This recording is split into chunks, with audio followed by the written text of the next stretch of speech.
નમસ્કાર, આપ જોઈ રહ્યા છો નેશન પ્લસ ન્યૂઝ. હું છું આપની સાથે હેતલ ભગત. અંબાજી નજીકની એક એવી પ્રાથમિક શાળા કે જેના શિક્ષિકા અમેરિકામાં રહે છે અને નોકરી અંબાજીમાં ચાલુ બોલે છે. છેલ્લા 8 વર્ષથી અમેરિકા સ્થાયી થયેલી શિક્ષિકાનો પગાર સરકારી ચોપડે આજે પણ બોલે છે. આવી ભૂત્યા શિક્ષિકાને કોણ બચાવી રહ્યું છે એવો પણ સવાલ ઉભો થયો છે. ત્યારે શિક્ષણ મંત્રીએ પણ કડક તપાસના આદેશ આપ્યા છે. અંબાજી નજીક આવેલી પાંસા પ્રાથમિક શાળામાં બાળકોના ભણતર સાથે કેટલી હદે ચેડા થઈ રહ્યા છે એ જો તમે સાંભળશો તો ચકિત થઈ જશો. આ શાળાની એક શિક્ષિકા કે જેમનું નામ ભાવનાબેન પટેલ છે, તે છેલ્લા 8 વર્ષથી અમેરિકામાં રહે છે અને ત્યાંનું ગ્રીન કાર્ડ ધરાવે છે. તેમ છતાં ભારતની આ સરકારી શાળામાં તેમનું નામ શિક્ષક તરીકે બોલી રહ્યું છે અને આ અંગે કેટલીય રજૂઆતો થયા બાદ પણ કોઈ જ નક્કર પગલાં લેવામાં આવતા નથી. અને આ શિક્ષિકા વર્ષમાં એકવાર દિવાળી સમય આવે છે અને દિવાળી વેકેશનનો પગાર પણ સેટિંગ કરીને લેતા હોય તેવા આક્ષેપ ઇન્ચાર્જ આચાર્યએ કર્યા હતા.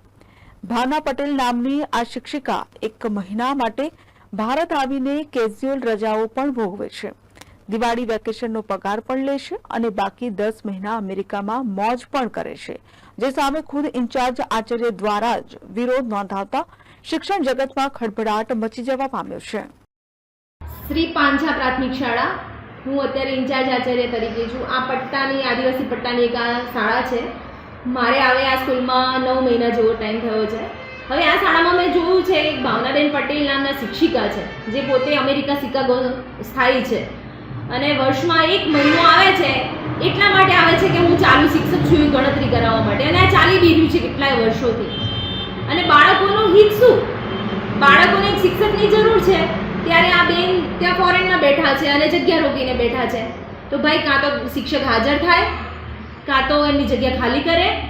અને એમને બધું મળી જ ગયું છે. હવે કહેવાનો મતલબ 27માં રિટાયરમેન્ટ થાય છે, તો સમજીને ખાલી કરી દે જગ્યા, કાં તો હાજર થઈ જાય. આ અંગેની જાણ ગુજરાત સરકારના શિક્ષણ વિભાગને થતા શિક્ષણ મંત્રી કુબેર ડિંડોરે આ મામલામાં સંડોવાયેલા તમામ સામે કડક કાર્યવાહી કરવાના આદેશ આપ્યા હતા.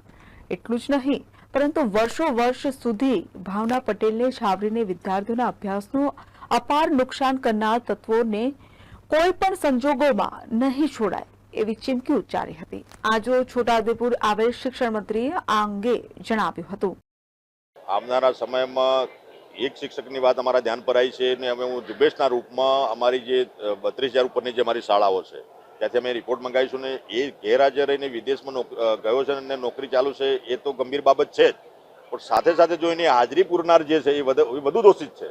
એટલે પહેલાં તો સજા પનિશમેન્ટ કરીશું, પણ જે એને સપોર્ટ કરનાર જે છે, જે શિક્ષક ત્યાંનો જે આચાર્ય હોય કે જે કંઈ હોય, એની વધુ જવાબદારી બને છે. એ અમારા બાબત ધ્યાન પર આવી. કાલે જ મેં રિપોર્ટ મંગાવ્યો છે અને આવનારા સમયમાં પૂરા ગુજરાતમાં ઝુંબેશના રૂપમાં લઈને આવા જો શિક્ષક મિત્રો હશે જેની નોકરી ચાલુ છે અને વિદેશ પ્રવાસમાં છે, 12 વર્ષ ગેરહાજર હશે અથવા અનિયમિત હશે, તો એની કાયદેસરની કાર્યવાહી કરીને એમને ઘર ભેગા કરવામાં આવશે.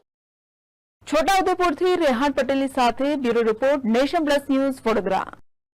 સમાચારોના સતત અપડેટ મેળવવા માટે અમારી નેશન પ્લસ ન્યૂઝની યુટ્યુબ ચેનલને સબસ્ક્રાઇબ કરો, બેલ આઇકન દબાવો અને જોડાયેલા રહો ફેસબુક, ઇન્સ્ટાગ્રામ અને ટ્વિટર પર.